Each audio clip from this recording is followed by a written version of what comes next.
6 പേർക്ക് പുതുജീവൻ നൽകി ഐസക് മടങ്ങുന്നു. ഉച്ചവാർത്തയിലേക്ക് സ്വാഗതം. ആദ്യം പ്രധാന വാർത്ത.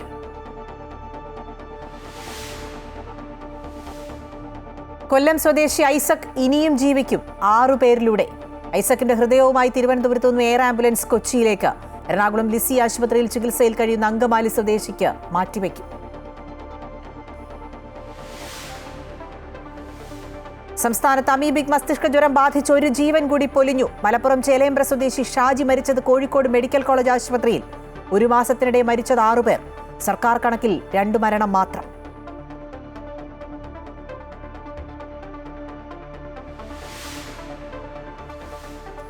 ഏഷ്യാ കപ്പിലെ ഇന്ത്യ പാകിസ്ഥാൻ മത്സരം നടക്കട്ടെ എന്ന് സുപ്രീം കോടതി. ഹർജി നാളെ തന്നെ പരിഗണിക്കണമെന്ന നിയമ വിദ്യാർത്ഥികളുടെ പൊതുതാൽപര്യ ഹർജി തള്ളി.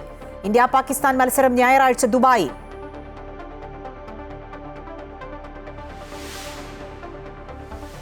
കെ.ടി. ജലീൽ എം.എൽ.എയും യൂത്ത് ലീഗ് നേതാവ് പി കെ ഫിറോസും തമ്മിലുള്ള പോര് മുറുകി. ബന്ധുനിയമനം യൂത്ത് ലീഗ് കയ്യോടെ പിടിച്ചപ്പോൾ രാജിവെക്കേണ്ടി വന്നതിലെ പകയാണ് കെ.ടി. ജലീലിന് തന്നോടെന്ന് പി കെ ഫിറോസ്. മലയാളം സർവകലാശാല ഭൂമി ഏറ്റെടുക്കലിൽ ജലീലിനെതിരെ നിർണായക തെളിവുകൾ പുറത്തുവിടുമെന്നും ഫിറോസ്. ഫിറോസിന്റെ കമ്പനിയുടെ വിലാസവും പ്രവർത്തനവും വെളിപ്പെടുത്തണമെന്ന് കെ.ടി. ജലീൽ.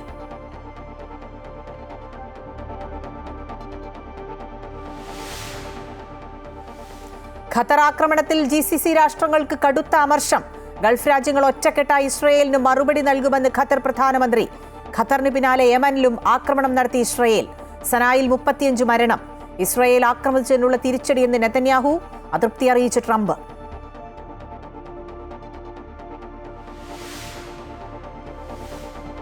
കൊല്ലം അഞ്ചാലുമൂട് ഗവൺമെന്റ് ഹയർ സെക്കൻഡറി സ്കൂളിൽ അധ്യാപക വിദ്യാർത്ഥി സംഘർഷത്തിൽ വിദ്യാർത്ഥിക്ക് ഗുരുതര പരിക്ക്. വിദ്യാർത്ഥിയുടെ മൂക്കിടിച്ച് തകർത്ത കായികാധ്യാപകൻ റാഫിയെ സസ്പെൻഡ് ചെയ്തു. സംഘർഷം വിദ്യാർത്ഥിനിയെ അധിക്ഷേപിച്ചതുമായി ബന്ധപ്പെട്ട തർക്കത്തെ തുടർന്ന് പോലീസിലും ബാലാവകാശ കമ്മീഷനിലും പരാതി നൽകി വിദ്യാർത്ഥി. കൊല്ലം സ്വദേശി ഐസക് ഇനിയും ജീവിക്കും. മസ്തിഷ്ക മരണം സംഭവിച്ച ഐസക്കിന്റെ അവയവങ്ങൾ 6 പേർക്ക് പുതുജീവൻ നൽകും. എറണാകുളം ലിസി ആശുപത്രിയിൽ ചികിത്സയിൽ കഴിയുന്ന അങ്കമാലി സ്വദേശിക്കാണ് ഹൃദയം മാറ്റിവെക്കുന്നത്. തിരുവനന്തപുരത്ത് നിന്ന് എയർ ആംബുലൻസ് കൊച്ചിയിലേക്ക് ഹൃദയവുമായി പോയി. അല്പസമയത്തിനകം ഹയാത്ത് ഹെലികോപ്റ്ററിൽ എയർ ആംബുലൻസ് ഇറങ്ങും. അശ്വതിയാണ് വിവരങ്ങൾ പങ്കുവയ്ക്കാനുള്ളത്. അശ്വതി, ഒരു ജീവൻ രക്ഷിക്കാനുള്ള തീവ്ര ശ്രമം നടക്കുകയാണ്. ഒപ്പം 6 പേർക്ക് ജീവൻ പകുത്തു നൽകി ഐസക് മടങ്ങുമ്പോൾ വലിയ ആശ്വാസം ലഭിക്കുന്ന 6 പേരുണ്ട്. അതിലൊരാളാണ് ഇപ്പോൾ കൊച്ചിയിൽ ചികിത്സയിൽ കഴിയുന്ന അങ്കമാലി സ്വദേശി. എപ്പോഴാണ് ഈ എയർ ആംബുലൻസ് ഹൃദയവുമായി എത്തിച്ചേരുക? ഒപ്പം ശസ്ത്രക്രിയയുമായി ബന്ധപ്പെട്ട വിവരങ്ങൾ കൂടി. അഖില, അജിൻ ഏലിയാസ് 28 വയസ്സുള്ള അങ്കമാലി സ്വദേശിയാണ് അജിൻ ഏലിയാസ്. അദ്ദേഹത്തിന്റെ ഹൃദയത്തിൽ പ്രശ്നം ഉണ്ടാവുകയും ഡോക്ടർമാർ ഹൃദയം മാറ്റിവെക്കണമെന്നൊരു നിർദ്ദേശമാണ് നൽകുകയും ചെയ്തത്. പക്ഷേ ഈ ഹൃദയം ലഭിക്കാൻ ഉണ്ടായിരുന്നില്ല. അങ്ങനെയാണ് ഇപ്പോൾ ഐസക് ജോർജിന്റെ ഹൃദയം അദ്ദേഹത്തിന് ലഭിക്കുന്നത്.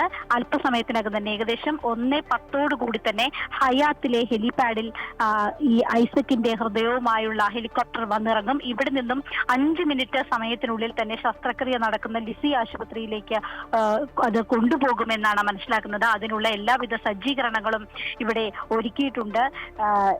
പോലീസിന്റെ പ്രത്യേക വ്യൂഹം തന്നെ ഇവിടെ ഉണ്ട്. ഈ നിലവിൽ ഈ ഹൃദയത്തിനൊപ്പം ഉള്ള ഡോക്ടർമാർ ഡോക്ടർ ജോ ജോസഫ്, ഡോക്ടർ ശ്രീശങ്കർ, ജീവേഷ് തോമസ്, അതുപോലെ തന്നെ ജേക്കബ് എബ്രഹാം എന്നീ 4 ഡോക്ടർമാരാണ്, ലിസി ആശുപത്രിയിലെ തന്നെ ഡോക്ടർമാരാണ് ഇപ്പോൾ ഈ ഹൃദയം വഹിച്ചുകൊണ്ടുള്ള എയർ ആംബുലൻസിൽ ഉള്ളത്. നിരവധി ഹൃദയ ശസ്ത്രക്രിയകൾ നടന്നിട്ടുള്ള ആശുപത്രിയാണ് ലിസി. ഇവിടെ ഡോക്ടർ ജോസ് പെരിയപുറത്തിന്റെ നേതൃത്വത്തിലാണ് ഈ ശസ്ത്രക്രിയ നടക്കുന്നത്. ഈ എയർ ആംബുലൻസ് ഇവിടെ എത്തിക്കഴിഞ്ഞാൽ ഉടൻ തന്നെ ഇവിടെ ആധുനിക സജ്ജീകരണങ്ങളോട് കൂടിയ മറ്റൊരു ആംബുലൻസ് ഇവിടെ സജ്ജീകരിച്ചിട്ടുണ്ട്. അതിൽ 5 മിനിറ്റ് സമയത്തിനുള്ളിൽ തന്നെ ലിസി ആശുപത്രിയിലേക്ക് എത്തും. മാത്രമല്ല, ഇവിടെ എയർ ആംബുലൻസ് എത്തുന്ന അതേ സമയത്ത് തന്നെ ഈ ശസ്ത്രക്രിയയുടെ ആദ്യഘട്ടം അവിടെ ആരംഭിക്കുന്നതായിരിക്കും. അജിൻ ഏലിയാസിനെ കഴിഞ്ഞ ദിവസമാണ് വീണ്ടും ആശുപത്രിയിലേക്ക് തിരികെ വിളിക്കുകയും അദ്ദേഹം നേരത്തെ ആശുപത്രിയിൽ ഉണ്ടായിരുന്നതാണ്. ഡിസ്ചാർജായി വീട്ടിൽ പോവുകയും മറ്റും ചെയ്തിരുന്നു. പക്ഷെ അതിനുശേഷം അദ്ദേഹത്തെ ഈ ഹൃദയം ലഭിച്ച ഒരു സാഹചര്യത്തിൽ അദ്ദേഹത്തെ തിരികെ വിളിക്കുകയും അവിടെ അഡ്മിറ്റ് ആക്കുകയും ചെയ്തതാണ്. ഈ ജോസ് പെരിയപുറത്തിന്റെ നേതൃത്വത്തിലാണ് ശസ്ത്രക്രിയ. അതിന്റെ ആദ്യഘട്ടം ഈ എയർ ആംബുലൻസ് ഇവിടെ ഹയാത്തിൽ എത്തുന്ന ആ സമയത്ത് തന്നെ അവിടെ ആരംഭിക്കുന്നതായിരിക്കും. ഏകദേശം 4 മണിക്കൂറാണ് ഈ ശസ്ത്രക്രിയ നടക്കുക എന്നതാണ് ഈ ഘട്ടത്തിൽ മനസ്സിലാകുന്നത്. ഈ ഹൃദയ ഹൃദയം ലിസി ആശുപത്രിയിൽ എത്തിയ ഉടൻ തന്നെ അപ്പോൾ തന്നെ ശസ്ത്രക്രിയയുടെ അടുത്ത ഘട്ടത്തിലേക്ക് കടക്കുന്നതായിരിക്കും. അത് 4 മണിക്കൂറിന് ശേഷം പൂർത്തിയാകുമെന്നാണ് മനസ്സിലാകുന്നത്. എന്തായാലും വലിയ സജ്ജീകരണങ്ങളാണ് ഇവിടെ ഒരുക്കിയിട്ടുള്ളത്. ഈ ഡോക്ടർ ജോസ് ചാക്കോ പെരിയപുറത്തിന്റെ നേതൃത്വത്തിലാണ് ശസ്ത്രക്രിയ. 5ാം തവണയാണ് സർക്കാരിന്റെ എയർ ആംബുലൻസിൽ ഹൃദയം എത്തിച്ച് ലിസി ആശുപത്രിയിൽ ഇത്തരത്തിൽ ഹൃദയമാറ്റ ശസ്ത്രക്രിയ നടത്തുന്നത്. എന്തായാലും 1:10 അല്ലെങ്കിൽ 1:15 കൂടി തന്നെ ഈ ഹയാത്തിലെ ഹെലിപാഡിലേക്ക് ഹൃദയവും വഹിച്ചുകൊണ്ടുള്ള ഹെലികോപ്റ്റർ എത്തിച്ചേരുമെന്നാണ് മനസ്സിലാക്കുന്നത്. അഖില. ശരി അശ്വതി, ഏതായാലും ഇനി വളരെ കുറച്ച് നിമിഷങ്ങൾ മാത്രമേ ഉള്ളൂ ആ ഹെലിപാഡിലേക്ക് ആ എയർ ആംബുലൻസ് എത്താൻ. അതിനുശേഷം അശ്വതി സൂചിപ്പിച്ചതുപോലെ 5 മിനിറ്റ് കൊണ്ട് തന്നെ ലിസി ആശുപത്രിയിലേക്ക് ആ ഹൃദയവുമായി മെഡിക്കൽ സംഘം എത്തും. അതിനുശേഷം ശസ്ത്രക്രിയയൊക്കെ നടക്കും. ഏതായാലും 6 പേർക്ക് പുതുജീവൻ നൽകിയാണ് ഐസക് യാത്രയാകുന്നത്. സംസ്ഥാനത്ത് അമീബിക് മസ്തിഷ്ക ജ്വരം ബാധിച്ച് ഒരാൾ കൂടി മരിച്ചു. മലപ്പുറം ചേലേമ്പ്ര സ്വദേശി ഷാജിയാണ് മരിച്ചത്. 2 ആഴ്ചയായി കോഴിക്കോട് ഗവൺമെന്റ് മെഡിക്കൽ കോളേജ് ആശുപത്രിയിൽ ചികിത്സയിലായിരുന്നു. ഒരു മാസത്തിനിടെ കേരളത്തിൽ അമീബിക് മസ്തിഷ്ക ജ്വരം ബാധിച്ചു മരിക്കുന്ന 6ാമത്തെ ആളാണ് ഷാജി. അമീബിക് മസ്തിഷ്ക ജ്വരം ബാധിച്ച് ചികിത്സയിലിരിക്കെ മരണപ്പെട്ട ചേലേമ്പ്ര സ്വദേശി ഷാജിക്ക് എവിടെ നിന്നാണ് അണുബാധയുണ്ടായതെന്ന് കണ്ടെത്താൻ കഴിഞ്ഞിട്ടില്ല. കരൾ സംബന്ധമായ രോഗം കൂടെയുണ്ടായിരുന്ന ഷാജി മരുന്നുകളോട് പ്രതികരിച്ചില്ലെന്നാണ് ഡോക്ടർമാർ പറയുന്നത്. നിലവിൽ 10 പേരാണ് അമീബിക് മസ്തിഷ്ക ജ്വരം ബാധിച്ച് കോഴിക്കോട് മെഡിക്കൽ കോളേജ് ആശുപത്രിയിൽ ചികിത്സയിൽ കഴിയുന്നത്. ഒരാൾ സ്വകാര്യ ആശുപത്രിയിലും ചികിത്സയിൽ കഴിയുന്നുണ്ട്. രോഗത്തിന്റെ ഉറവിടം കൃത്യമായി സ്ഥിരീകരിക്കാനാകാത്തതാണ് പ്രതിരോധ നടപടികൾ ഊർജിതപ്പെടുത്തുന്നതിന് തടസ്സമാകുന്നത്. അതേസമയം ഷാജിയുടെ മരണമടക്കം ഒരു മാസത്തിനിടെ അമീബിക് മസ്തിഷ്ക ജ്വരം ബാധിച്ച് 6 പേർ മരിച്ചെന്നാണ് കോഴിക്കോട് മെഡിക്കൽ കോളേജ് അധികൃതർ സ്ഥിരീകരിക്കുന്നത്. എന്നാൽ ആരോഗ്യവകുപ്പിന്റെ ഔദ്യോഗിക കണക്കിൽ ഈ വർഷം 2 പേർ മാത്രമാണ് അമീബിക് മസ്തിഷ്ക ജ്വരം ബാധിച്ച് മരിച്ചിട്ടുള്ളത്. 12 പേരുടെ മരണം അമീബിക് മസ്തിഷ്ക ജ്വരം മൂലമാണെന്ന സംശയമാണെന്നാണ് അധികൃതർ പറയുന്നത്. 18 പേർക്കാണ് രോഗം സ്ഥിരീകരിച്ചതെന്നും 34 പേർക്ക് രോഗം സംശയിക്കുന്നതുമായാണ് ആരോഗ്യവകുപ്പിന്റെ കണക്ക്. ആരോഗ്യവകുപ്പിന്റെ രോഗം സംബന്ധിച്ച കണക്കിലെ പൊരുത്തക്കേടും ഇതോടെ ചർച്ചയാവുകയാണ്. അമൃത ന്യൂസ്, കോഴിക്കോട്. സംസ്ഥാനത്ത് അമീബിക് മസ്തിഷ്ക ജ്വരവുമായി ബന്ധപ്പെട്ട ആരോഗ്യവകുപ്പിന്റെ കണക്കുകളിൽ അവ്യക്തത. ഒരു മാസത്തിനിടെ 6 മരണമാണ് റിപ്പോർട്ട് ചെയ്തിട്ടുള്ളത്. എന്നാൽ ആരോഗ്യവകുപ്പിന്റെ ഔദ്യോഗിക കണക്കുകളിൽ ഒരു വർഷത്തിനിടെ 2 മരണം എന്ന് മാത്രമാണ് രേഖപ്പെടുത്തിയിട്ടുള്ളത്. രോഗികളുടെ എണ്ണത്തിലും മരണനിരക്കിലും കൃത്യമായ കണക്കുകൾ പുറത്തുവിടാൻ ആരോഗ്യവകുപ്പ് തയ്യാറാകുന്നില്ല എന്ന ആക്ഷേപമാണ് ഉയരുന്നത്. അമീബിക് മസ്തിഷ്ക ജ്വരം ബാധിച്ച് വീണ്ടും ഒരു മരണം കൂടി റിപ്പോർട്ട് ചെയ്തതോടെ ഒരു മാസത്തിനിടെ 6 പേരാണ് സംസ്ഥാനത്ത് മരിച്ചത്. ഒരാഴ്ചക്കിടെ 2ാമത്തെ മരണവും. കോഴിക്കോട് മെഡിക്കൽ കോളേജ് ആശുപത്രിയിൽ നിന്നാണ് ഈ കണക്കുകൾ പുറത്തു വന്നിട്ടുള്ളത്. പക്ഷേ സംസ്ഥാനത്ത് ആരോഗ്യവകുപ്പിന്റെ ഔദ്യോഗിക കണക്കുകളിൽ ഇത് രേഖപ്പെടുത്തിയിട്ടില്ല. ഈ വർഷം 2 പേർ മാത്രമാണ് അമീബിക് മസ്തിഷ്ക ജ്വരം ബാധിച്ച് മരിച്ചുവെന്നാണ് ഔദ്യോഗിക കണക്കുകൾ.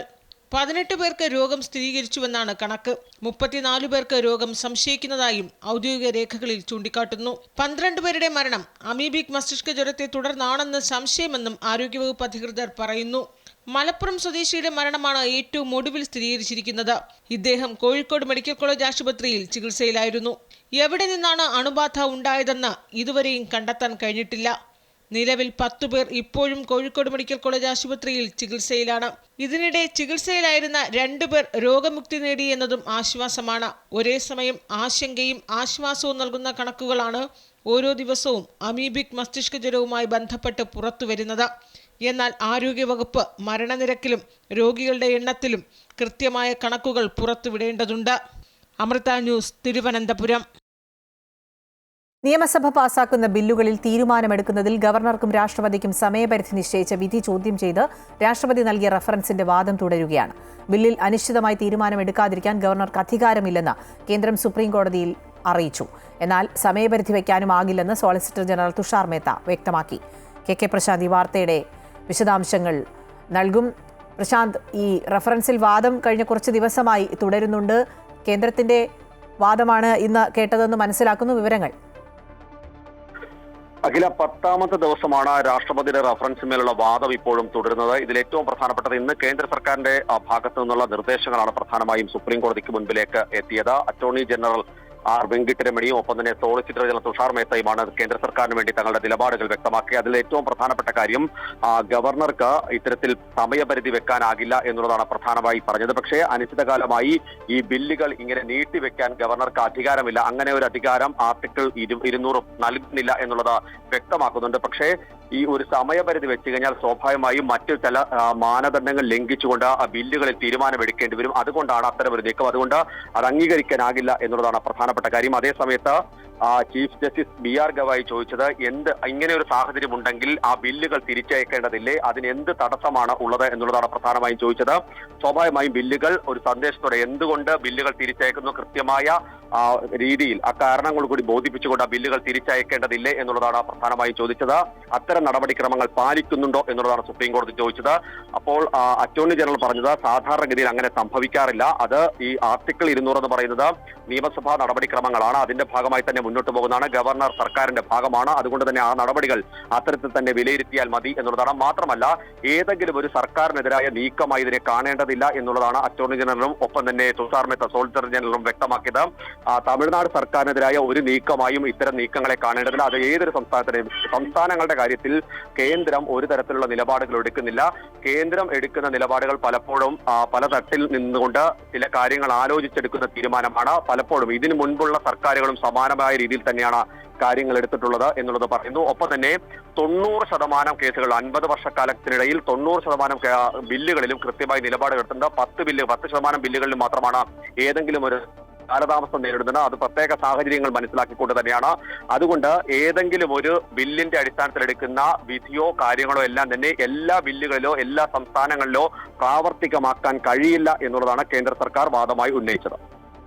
ശരി, KK പ്രശാന്താണ് വിശദാംശങ്ങൾ നൽകിയത്. കൊല്ലം അഞ്ചാലുമൂട് ഗവൺമെന്റ് ഹയർ സെക്കൻഡറി സ്കൂളിൽ അധ്യാപക വിദ്യാർത്ഥി സംഘർഷത്തിൽ അധ്യാപകനെ സസ്പെൻഡ് ചെയ്തു. കായികാധ്യാപകൻ റാഫിയെയാണ് സസ്പെൻഡ് ചെയ്തത്. അധ്യാപകനെതിരെ അഞ്ചാലുമൂട് പോലീസ് കേസെടുത്തു. കഴിഞ്ഞ ദിവസം സ്കൂൾ കോമ്പൗണ്ടിനുള്ളിലാണ് സംഭവം നടന്നത്. വിശദാംശങ്ങൾ സുധീഷ് കുമാർ നൽകും. സുധീഷ്, വളരെ പ്രധാനപ്പെട്ട ഒരു വാർത്തയാണ്. അധ്യാപകനും വിദ്യാർത്ഥിയും തമ്മിൽ സംഘർഷമുണ്ടാവുക എന്നുള്ളതൊക്കെ ഗുരുതരമായ പ്രശ്നങ്ങളാണ്. ഈ സംഭവത്തിന് പിന്നിൽ എന്താണ്? ഈ മനുഷ്യാവകാശ കമ്മീഷനിലൊക്കെ വിദ്യാർത്ഥി കേസ് നൽകിയിട്ടുണ്ടെന്ന് മനസ്സിലാക്കുന്ന വിവരങ്ങൾ. തീർച്ചയായും അഖില, കഴിഞ്ഞ കുറച്ച് ദിവസങ്ങളായി കേൾക്കാതിരുന്നൊരു വാർത്ത വീണ്ടും ജില്ലയിൽ കേട്ടു തുടങ്ങിയിരിക്കുന്നു. കാരണം അധ്യാപക വിദ്യാർത്ഥി സംഘടനം അത് കഴിഞ്ഞ കുറച്ചു നാളുകൾക്ക് മുമ്പ് വരെ അത്തരം വാർത്തകൾ ജില്ലയിലെ പല വിദ്യാലയങ്ങളിൽ നിന്നും ഉണ്ടായിരുന്നു. പക്ഷേ ഇടക്കാലത്ത് അത്തരം വാർത്തകൾ ഉണ്ടായിട്ടില്ല. കാര്യം അത്തരം സംഭവങ്ങൾ ഉണ്ടായിരുന്നില്ല. പക്ഷേ ഇപ്പോൾ സംഭവിച്ചിരിക്കുന്നത് കഴിഞ്ഞ ദിവസം ഈ അഞ്ചാലുമൂട് ഗവൺമെന്റ് ഹയർ സെക്കൻഡറി സ്കൂളിൽ കഴിഞ്ഞ ദിവസം വൈകുന്നേരത്തോടു കൂടിയാണ് ഇത്തരത്തിലൊരു സംഭവം ഉണ്ടാകുന്നത്.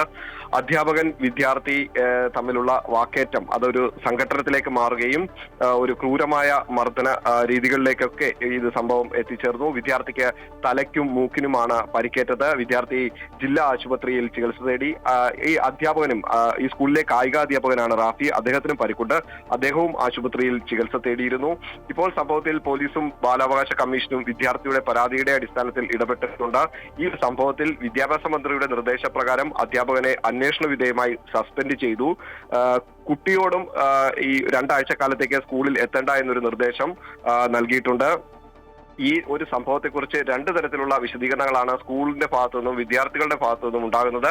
ഈ അധ്യാപകരുടെ ഭാഗത്തു നിന്നുള്ള ഒരു വിശദീകരണം അല്ലെങ്കിൽ സ്കൂൾ പ്രിൻസിപ്പലിന്റെ ഒക്കെ ഭാഗത്തു നിന്നുള്ള ഒരു വിശദീകരണത്തിൽ അവർ പറയുന്നത് ഈ സ്കൂളിൽ തന്നെയുള്ള ഒരു വിദ്യാർത്ഥിനിയോട് മോശമായ ഭാഷയിൽ ഈ വിദ്യാർത്ഥി സംസാരിച്ചു.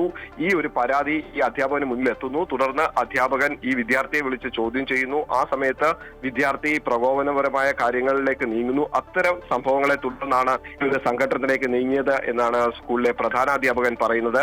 എങ്കിൽ പോലും അവർ ഈ അധ്യാപകന്റെ ഭാഗത്തു നിന്നുള്ള ഈ ഒരു നീക്കത്തെ അവർ ന്യായീകരിക്കുന്നില്ല. ഇതൊരു കുറ്റം തന്നെയാണെന്ന്, നടപടി എടുക്കേണ്ട കുറ്റം തന്നെയാണ് അധ്യാപകന്റെ ഭാഗത്തു നിന്നുണ്ടായത് എന്ന് സ്കൂൾ പ്രധാനാധ്യാപകൻ നമ്മളോട് പറഞ്ഞു. ഒപ്പം തന്നെ ഇത് വിദ്യാർത്ഥികളുടെ ഭാഗത്തു നിന്നുള്ളൊരു വിശദീകരണം. വിദ്യാർത്ഥി പറയുന്നത് സ്കൂളിലെ പ്രവൃത്തി സമയം കഴിഞ്ഞ അല്ലെങ്കിൽ ഇടവേള സമയത്ത് ഇടവേള കഴിഞ്ഞ് കുട്ടികൾ ക്ലാസ്സിലേക്ക് മടങ്ങാൻ അധ്യാപകൻ ആവശ്യപ്പെടുന്നു. ഈ കുട്ടികൾ ക്ലാസ്സിലേക്ക് മടങ്ങാനുള്ള തയ്യാറെടുപ്പിലായിരുന്നു. ആ സമയത്ത് അധ്യാപകൻ മോശമായ വാക്കുകൾ ഈ വിദ്യാർത്ഥികൾക്ക് നേരെ ഉന്നയിക്കുന്നു. അതിനെ തുടർന്നുണ്ടായ തർക്കമാണ് സംഘർഷത്തിൽ കലാശിച്ചതെന്നാണ് വിദ്യാർത്ഥികൾ പറയുന്നത്. ഏതായാലും ഈ ഒരു സംഭവത്തിൽ പോലീസും ബാലാവകാശ കമ്മീഷനും ഇടപെടും എന്നാണ് അറിയുന്നത്. പോലീസ് എന്തായാലും ഈ ഒരു കാര്യത്തിൽ കൃത്യമായ അന്വേഷണം നടത്തി കൃത്യമായ നടപടികൾ സ്വീകരിക്കുമെന്ന് പോലീസ് പറയുന്നുണ്ട്. ഇപ്പോൾ ഈ ഒരു സംഭവത്തിൽ വിദ്യാഭ്യാസ മന്ത്രിയുടെ നിർദ്ദേശപ്രകാരം അധ്യാപകനെ അന്വേഷണ വിധേയമായി സസ്പെൻഡ് ചെയ്തിരിക്കുന്നു. അഖില, ശരി, സുധീഷ് കുമാറാണ് വിശദാംശങ്ങൾ നൽകിയത്. കൊല്ലത്ത് അധ്യാപകൻ കുട്ടിയെ മർദ്ദിച്ച സംഭവത്തിൽ അധ്യാപകനെ സസ്പെൻഡ് ചെയ്തതായി പൊതുവിദ്യാഭ്യാസ മന്ത്രി വി ശിവൻകുട്ടി അറിയിച്ചു. പ്രഥമ ദൃഷ്ടിയ കുറ്റക്കാരനെന്ന് കണ്ടെത്തിയതിനാലാണ് അധ്യാപകനെ സസ്പെൻഡ് ചെയ്തത്. വിദ്യാർത്ഥികൾക്കെതിരെയും നടപടി ഉണ്ടാകുമെന്ന് മന്ത്രി വ്യക്തമാക്കി. അധ്യാപകനെ കുട്ടിയാണ് ആദ്യം തല്ലിയത്, വിദ്യാർത്ഥിയെ പിന്നീടാണ് തല്ലിയത്. അധ്യാപകനെ തല്ലിയാലും വിദ്യാർത്ഥിയെ തല്ലാൻ പാടില്ല എന്നുള്ളതാണല്ലോ നമ്മുടെ രീതിയെന്നും മന്ത്രി പറഞ്ഞു. ആദ്യം അവിടെ സംഭവിച്ച 1500 കുട്ടികളുള്ള വലിയ സ്കൂളാണ്. ആദ്യം സംഭവിച്ചതെന്ന് പറഞ്ഞാൽ ഇതിലെ ഡിസിപ്ലിനൊക്കെ നോക്കുന്ന സ്പോർട്സിൻ്റെ അധ്യാപകനാണ്. അധ്യാപനം അടിച്ച് താഴെയിട്ട് കുട്ടികൾ, അധ്യാപനം എണീറ്റ് കുട്ടിയെ അടിച്ചു. അപ്പോൾ അധ്യാപനം അടി കിട്ടിയാലും കുട്ടിയെ അടിക്കാൻ പാടില്ലെന്നുള്ള നിലപാടാണല്ലോ നമ്മുടെ നിലപാട്. അപ്പോൾ അതിൻ്റെ അടിസ്ഥാനത്തിൽ പ്രഥമദൃഷ്ട്യ അന്വേഷണം റിപ്പോർട്ട് കിട്ടി, അധ്യാപനം സസ്പെൻഡ് ചെയ്തു. ഞാൻ ഇന്നലെ ഡയറക്ഷൻ കൊടുത്തിട്ടുണ്ട്, ഇതിൽ ബന്ധപ്പെട്ട വിദ്യാർത്ഥിയെ സസ്പെൻഡ് ചെയ്യാൻ വേണ്ടി പറഞ്ഞിട്ടുണ്ട്. നിലപാടുമായി ഖത്തർ. ഗൾഫ് രാജ്യങ്ങൾ ഒറ്റക്കെട്ടായി ഇസ്രയേലിന് മറുപടി നൽകുമെന്ന് ഖത്തർ പ്രധാനമന്ത്രി Sheikh Mohammed bin Abdul Rahman bin Jassim Al Thani പറഞ്ഞു. ഭീകരവാദിയായ ഇസ്രയേൽ പ്രധാനമന്ത്രി ബെന്യാമിൻ നെതന്യാഹുവിനെ നീതിക്ക് മുന്നിൽ കൊണ്ടുവരണമെന്നും അദ്ദേഹം പറഞ്ഞു. ഇസ്രയേൽ നടത്തിയ ആക്രമണത്തിൽ ഗൾഫ് രാജ്യങ്ങളിൽ അമർഷം പുകയുകയാണ്. അന്താരാഷ്ട്ര മാധ്യമത്തിന് നൽകിയ അഭിമുഖത്തിലാണ് ഖത്തർ ഉറച്ച നിലപാട് വ്യക്തമാക്കിയത്. ആക്രമണത്തിന് ഇസ്രയേലിന് കൂട്ടായ മറുപടി നൽകുമെന്നും അതിൽ ഗൾഫ് രാജ്യങ്ങൾ ഒറ്റക്കെട്ടായി ഉണ്ടാകുമെന്നും പ്രധാനമന്ത്രി Sheikh Mohammed bin Abdul Rahman bin Jassim Al Thani പറഞ്ഞു. Everything about the meeting is very well known for the Israelis and for the Americans. And this is nothing, it's not something that we are hiding or as some marginal people are saying, harboring or whatever. The attack that happened on Qatar territory, it's happened on our sovereignty. This is number one. Number two, Qatar is a mediator that's been mediating many conflicts. ഏത് രീതിയിലുള്ള മറുപടി നൽകണമെന്നതിൽ ചർച്ചകൾ പുരോഗമിക്കുകയാണെന്നും ഇസ്രയേലിന്റെ നടപടി തെമ്മാടിത്തരമാണെന്നും അദ്ദേഹം വ്യക്തമാക്കി. ഇസ്രയേലിന്റെ ഭാഗത്തു നിന്ന് ഇനിയൊരു പ്രകോപനം ഉണ്ടാകില്ലെന്ന് ഉറപ്പാക്കും വിധത്തിലായിരിക്കും തങ്ങളുടെ മറുപടിയെന്നും ഗൾഫ് മേഖല ഒന്നാകെ ഭീഷണി നേരിടുകയാണെന്നും CNN നൽകിയ അഭിമുഖത്തിൽ അദ്ദേഹം പറഞ്ഞു. പശ്ചിമേഷ്യയെ ഒന്നാകെ ഇസ്രയേൽ ഹമാസ് സംഘർഷങ്ങളിലേക്ക് വലിച്ചിഴക്കുന്നതായും അദ്ദേഹം കുറ്റപ്പെടുത്തി. ഗാസയിൽ അവശേഷിക്കുന്ന ബന്ദികളുടെ പ്രതീക്ഷ കൂടി ഇസ്രയേൽ ഇല്ലാതാക്കിയെന്നും അൽത്താനി പറഞ്ഞു. അതേസമയം ഹമാസിന്റെ നേതൃത്വത്തെ ലക്ഷ്യമിട്ട് ഇസ്രയേൽ നടത്തിയ ആക്രമണത്തിൽ ഹമാസിന്റെ മുഖ്യ നേതാവ് ഖലീൽ അൽ ഹയയ്ക്ക് എന്ത് സംഭവിച്ചു എന്ന ചോദ്യത്തിന് കൃത്യമായ മറുപടി അദ്ദേഹം നൽകിയില്ല. ഹമാസിന്റെ ഭാഗത്തു നിന്ന് ഇതുവരെ ഔദ്യോഗിക പ്രഖ്യാപനമൊന്നും ഇല്ല എന്നായിരുന്നു അൽത്താനി പറഞ്ഞത്. ആക്രമണത്തിൽ തങ്ങളുടെ 5 അംഗങ്ങൾ കൊല്ലപ്പെട്ടതായി ഹമാസ് ആദ്യം പറഞ്ഞിരുന്നുവെങ്കിലും ചർച്ച നടത്തുന്ന പ്രതിനിധി സംഘത്തെ വധിക്കുന്നതിൽ ഇസ്രയേൽ പരാജയപ്പെട്ടു എന്നായിരുന്നു പിന്നീട് വന്ന പ്രതികരണം. അതേസമയം ഹമാസിന് ആതിഥ്യം നൽകിയ ഖത്തർ നടപടി ഭീകരതയെ പിന്തുണയ്ക്കുന്നതാണെന്ന് US-ലെ ഇസ്രയേൽ അംബാസിഡർ ആരോപിച്ചു. News desk Amrita TV. Reverse hawala ആരോപണത്തിൽ KT ജലീലിനെതിരെ നിയമ നടപടി ആലോചിക്കുമെന്നും ആരോപണത്തിൽ ഉറപ്പില്ലാത്തതുകൊണ്ടാണ് ജലീൽ ചോദ്യചിഹ്നം ഇടുന്നതെന്നും മുസ്ലിം യൂത്ത് ലീഗ് സംസ്ഥാന ജനറൽ സെക്രട്ടറി PK ഫിറോസ്. തെളിവുണ്ടെങ്കിൽ ജലീൽ അന്വേഷണ ഏജൻസികൾക്ക് നൽകട്ടെ. രാഷ്ട്രീയ പ്രേരിതമാണെന്ന് കണ്ടെത്തുമ്പോൾ അവരെ ജലീൽ തെറി പറയരുത്. താൻ കടുകുമണി തൂക്കത്തിൽ തെറ്റു ചെയ്തിട്ടില്ല എന്നും PK ഫിറോസ് പറഞ്ഞു. കഴിഞ്ഞ കുറച്ച് ദിവസങ്ങളായി ശ്രീ KT ജലീൽ നിരന്തരമായ ആരോപണങ്ങളിൽ ഇനി എനിക്ക് ദാവൂദ് ഇബ്രാഹിമുമായി ബന്ധമുണ്ട് എന്ന് അദ്ദേഹം പറഞ്ഞില്ല എന്നതൊഴിച്ചാൽ ബാക്കി എല്ലാ ആരോപണങ്ങളും ഒരുവിധം അദ്ദേഹം ഇതിനകം ഉന്നയിച്ചിട്ടുണ്ട്. പലരും വിചാരിച്ചിരിക്കുന്നത് ഈ ബന്ധു നിയമനം കൈയോടെ യൂത്ത് ലീഗ് പിടിച്ചപ്പോൾ അദ്ദേഹത്തിന് നാണം കെട്ട് രാജിവെക്കേണ്ടി വന്നു. അങ്ങനെ നാണം കെട്ട് രാജിവെച്ചതിലുള്ള പകയാണ് ഇത്തരമൊരു ആരോപണത്തിന് അദ്ദേഹത്തെ പ്രേരിപ്പിക്കുന്നത് എന്നാണ് പലരും വിചാരിച്ചിരിക്കുന്നത്. എന്നാൽ അതുമാത്രമല്ല, പക അദ്ദേഹത്തിനുണ്ട്, എന്നാൽ അതുമാത്രമല്ല, അദ്ദേഹം മന്ത്രിയായിരിക്കുന്ന സമയത്ത് നടത്തിയിട്ടുള്ള വളരെ ഗുരുതരമായ ഒരു അഴിമതി പിടിക്കപ്പെടാൻ പോകുന്നു, അത് പുറത്തു വരാൻ പോകുന്നു എന്നതിൻ്റെ വെപ്രാളത്തിലാണ് അദ്ദേഹം ഇപ്പോൾ എനിക്കെതിരെ നിരന്തരമായ ആക്ഷേപങ്ങൾ ഉന്നയിച്ചുകൊണ്ടിരിക്കുന്നത്. PK ഫിറോസിനെതിരെ കൂടുതൽ ആരോപണങ്ങളും തെളിവുകളും നിരത്തി KT ജലീൽ. 2018 മുതൽ 2020 ഡിസംബർ 19 വരെ ദുബായ് ആസ്ഥാനമായ ഫോർച്യൂൺ എന്ന കമ്പനിയുടെ സെയിൽസ് മാനേജർ എന്ന പേരിൽ ഫിറോസിന് വിസയുണ്ട്. തെരഞ്ഞെടുപ്പ് സമയത്ത് ഈ വിസ പ്രശ്നമാകുമെന്ന് മനസ്സിലാക്കി ക്യാൻസൽ ചെയ്തെന്നും KT ജലീൽ പറഞ്ഞു. ഈ കമ്പനി ദുബായിൽ എവിടെയാണെന്നും എന്താണ് ഈ കമ്പനിയിൽ ഫിറോസ് ചെയ്യുന്നതെന്ന് വ്യക്തമാക്കണമെന്നും ജലീൽ പറഞ്ഞു. 5.25 ലക്ഷം രൂപയാണ് ഓരോ മാസവും അദ്ദേഹത്തിന് ശമ്പളമായിട്ട് കിട്ടിക്കൊണ്ടിരിക്കുന്നത്. ഈ ഓഫീസിന്റെ ലൊക്കേഷൻ അദ്ദേഹം ഒന്ന് പുറത്തുവിടണം. ദുബായിൽ എവിടെയാണ് ഈ കമ്പനിയുടെ ഓഫീസ് പ്രവർത്തിക്കുന്നത് എന്ന വിവരം അദ്ദേഹം പുറത്തുവിടണം. ഞാൻ അന്വേഷിച്ചിടത്തോളം ദുബായില് ഇങ്ങനെ ഒരു കമ്പനിയുടെ ബോർഡ് അന്വേഷിച്ച ആർക്കും കണ്ടെത്താൻ കഴിഞ്ഞിട്ടില്ല. ഇനി ഏതെങ്കിലും ഉൾഭാഗത്ത് ഒരു ചെറിയ ബോർഡോ മറ്റോ വെച്ച് അങ്ങനെ ഒരു കമ്പനി ഉണ്ടോ എന്നുള്ളത് അറിയില്ല. ശബരിമല സ്വർണ്ണപ്പാളി വിവാദത്തിലേറ്റ തിരിച്ചടിക്ക് പിന്നാലെ ഹൈക്കോടതിയിൽ പുനഃപരിശോധനാ ഹർജി നൽകാൻ ദേവസ്വം ബോർഡ്. പാളികളുടെ അറ്റകുറ്റപ്പണി ചെന്നൈയിൽ തുടങ്ങിയെന്നും തിരികെ എത്തിക്കാനുള്ള ഉത്തരവ് നടപ്പിലാക്കാൻ ബോർഡിന് കഴിയില്ലെന്നും ദേവസ്വം ബോർഡിന് വേണ്ടി അഡ്വക്കേറ്റ് ജനറൽ ഹൈക്കോടതിയെ അറിയിക്കും. ഹർജി പരിഗണിച്ചില്ലെങ്കിൽ സുപ്രീംകോടതിയെ സമീപിക്കാനാണ് നീക്കം. ശബരിമല ശ്രീകോവിലിന് മുന്നിലെ ദ്വാരപാലക ശില്പങ്ങളിലെ സ്വർണ്ണം പൂശിയ പാളികൾ കോടതി അനുമതിയില്ലാതെ ഇളക്കിയെന്ന സ്പെഷ്യൽ കമ്മീഷണറുടെ റിപ്പോർട്ടിന്റെ അടിസ്ഥാനത്തിലാണ് കോടതി ഉത്തരവിട്ടത്. നിയമവിരുദ്ധമായി പ്രവർത്തിക്കുന്ന പോലീസുകാർക്കെതിരെ എക്കാലവും ഇടതുപക്ഷ സർക്കാർ നടപടിയെടുത്തിട്ടുണ്ട് എന്ന് മന്ത്രി വി ശിവൻകുട്ടി. ചില മാധ്യമങ്ങൾ പ്രതിപക്ഷത്തെ ഉദ്ധരിച്ച് വിരോധാഭാസമായ വാർത്തകൾ നൽകുന്നുണ്ട്. തെറ്റു ചെയ്യുന്ന പോലീസ് ഓഫീസറെ സംരക്ഷിക്കേണ്ട ബാധ്യത ഇടതുപക്ഷ സർക്കാരിനില്ല. നടപടിക്ക് വേണ്ട കാലതാമസം ഉണ്ടാകുമെന്ന് മന്ത്രി പറഞ്ഞു. അയ്യപ്പ സംഗമത്തിലേക്ക് തന്നെ ആരും ക്ഷണിച്ചിട്ടില്ലെന്ന് BJP സംസ്ഥാന അധ്യക്ഷൻ രാജീവ് ചന്ദ്രശേഖർ. സ്റ്റാലിൻ സംഗമത്തിൽ പങ്കെടുത്താൽ എതിർക്കുമെന്നാണ് തുടക്കം മുതലേ BJPയുടെ നിലപാട്. നിലവിൽ സ്റ്റാലിൻ പങ്കെടുക്കുന്നില്ല എന്നാണ് അറിഞ്ഞിട്ടുള്ളത്. സർക്കാരാണോ ദേവസ്വം ബോർഡാണോ അയ്യപ്പ സംഗമം നടത്തുന്നതെന്ന് ആദ്യം തീരുമാനിക്കട്ടെ എന്നും അദ്ദേഹം പറഞ്ഞു. സംസ്ഥാനത്തെ പോലീസ് അതിക്രമങ്ങളിൽ മുഖ്യമന്ത്രി മൗനം വെടിയണമെന്ന് പ്രതിപക്ഷ നേതാവ് VD സതീശൻ. മുഖ്യമന്ത്രി ആരെയാണ് പേടിക്കുന്നതെന്ന് പ്രതിപക്ഷ നേതാവ് ചോദിച്ചു. ആഭ്യന്തര വകുപ്പിനെതിരായ ആരോപണത്തിന് മന്ത്രി ശിവൻകുട്ടി മറുപടി പറഞ്ഞാൽ പോരാ. പോലീസ് ഗുണ്ടാ സംഘത്തിനും ക്രിമിനൽ സംഘത്തിനും മുഖ്യമന്ത്രി നേതൃത്വം നൽകുന്നതായി VD സതീശൻ ആരോപിച്ചു. ക്രൂരമായ ഇത്തരം പോലീസ് സ്റ്റേഷൻ പോലീസ് മർദ്ദനങ്ങളുടെ വാർത്തകൾ പുറത്തു വന്നിട്ട് മുഖ്യമന്ത്രി എന്തുകൊണ്ടും മൗനം പാലിക്കുന്നു? ആരാണ് ആഭ്യന്തര വകുപ്പ് ഭരിക്കുന്നത്? മുഖ്യമന്ത്രിയല്ലേ? ആഭ്യന്തര വകുപ്പിന് നേരെ ഒരു കാലത്തും ഇല്ലാത്ത തരത്തിലുള്ള രൂക്ഷമായ തെളിവുകൾ സഹിതമുള്ള വിഷ്വൽ തെളിവുകൾ അടക്കമുള്ള ആരോപണങ്ങൾ വന്നിട്ടും മുഖ്യമന്ത്രി എന്തുകൊണ്ടാണ് മൗനം പാലിക്കുന്നത്? ദുബായിൽ നടക്കുന്ന ഏഷ്യാ കപ്പിലെ ഇന്ത്യ പാക് ക്രിക്കറ്റ് തടയണമെന്നാവശ്യപ്പെട്ടുള്ള ഹർജി അടിയന്തരമായി പരിഗണിക്കാതെ സുപ്രീംകോടതി. മത്സരം നടക്കട്ടെ എന്ന് സുപ്രീംകോടതി പറഞ്ഞു. ജസ്റ്റിസ് JK മഹേശ്വരി, വിജയ് ബിഷ്ണോയ് എന്നിവരടങ്ങിയ 2 അംഗ ബെഞ്ചിന്റേതാണ് നിർദ്ദേശം. ഭീകരാക്രമണത്തിന്റെ പശ്ചാത്തലത്തിൽ ഏഷ്യാ കപ്പിൽ ഞായറാഴ്ച പാകിസ്ഥാനെതിരെ നടക്കുന്ന മത്സരത്തിൽ നിന്ന് ഇന്ത്യയെ വിലക്കണമെന്നായിരുന്നു ഹർജിയിലെ ആവശ്യം. നിയമവിദ്യാർത്ഥികളായ 4 പേരാണ് ഹർജിയുമായി സുപ്രീംകോടതിയെ സമീപിച്ചത്. ഹർജി നാളെ തന്നെ പരിഗണിക്കണം എന്ന ആവശ്യം അംഗീകരിച്ചില്ല. കളി നടക്കട്ടെയെന്ന് കോടതി പറഞ്ഞു. ജസ്റ്റിസ് JK മഹേശ്വരി, വിജയ് ബിഷ്ണോയ് എന്നിവരടങ്ങിയ 2 അംഗ ബെഞ്ചിന്റേതാണ് നിർദ്ദേശം. ഇത്ര തിടുക്കം എന്തിനെന്നും കോടതി ചോദിച്ചു. പരസ്പരം മത്സരങ്ങൾ ഉണ്ടാവുക സ്വാഭാവികമെന്നും കോടതി വ്യക്തമാക്കി. ഞായറാഴ്ചയാണ് ഇന്ത്യ പാകിസ്ഥാൻ മത്സരം. രാജ്യത്തെ സൈനികർ ഭീകരർക്കെതിരെ പോരാടി ജീവൻ ബലി നൽകുമ്പോൾ പാകിസ്ഥാനുമായി ക്രിക്കറ്റ് കളിക്കുന്നത് തെറ്റായ സന്ദേശം നൽകുമെന്നായിരുന്നു വാദം.